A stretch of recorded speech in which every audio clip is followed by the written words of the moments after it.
yok, hayrım gayrım yok. Neden insana saygım yok? Onu sevsen kaybın yok. Benim nefrete sabrım yok. Hayrım yok, hayrım gayrım yok. Neden insana saygın yok?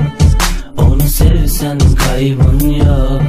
Benim nefrete sabrım yok. Ayırmayın kimseyi, çek yolundan kimseyi. Dünyayı korku filmi izler gibi izleyin. Mezhebini sormadan gelirim ben de sizdeyim. Dinin ırkın fark etmez, bu nefreti temizleyin. Rengi hiç mühim değil, bu farklılık zulüm değil. Beyaz gül de kırmızı mı gül değil, önündeyim. Boş konuşmayın, bana çözüm deyin, gözüm deyin. Ahmet Kaya gibi beni de sürmeyin. Dışlayın, üzülmeyin, kadına şiddet etmeyin. Vurmayın, küfretmeyin, zulmetmeyin. Mazeret üretmeyin, onu bir kenara itmeyin. Mor çatıya git deyip de kapı dışarı itmeyin. Nefret varsa kitleyin.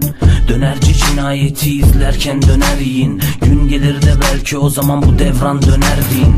Dışlamayın kimseyi, varsa fikir öner deyin. Azrail ırkçı değil, herkesi gömer diyeyim. Ayrım yok, hayrım gayrım yok. Neden insana saygın yok?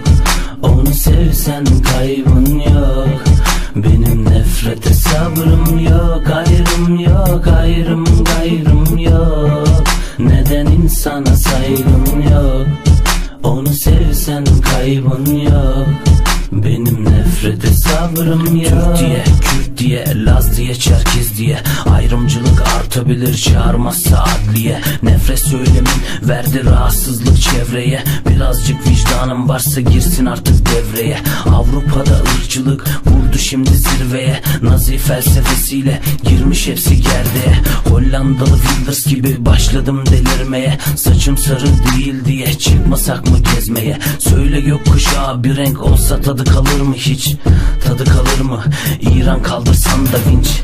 Madımak yanarken karşısında suyunu iç. Güçlü zayıfa neden hep sürekli yapıyor linç? Sürekli yapıyor linç. Sürekli yapıyor linç. Sürekli yapıyor linç. Sürekli yapıyor linç. Ayrım yok, hayrım gayrım yok. Neden insana saygın yok?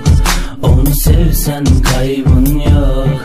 Benim nefrete sabrım yok. Hayrım yok, hayrım gayrım yok. Neden insana saygın yok?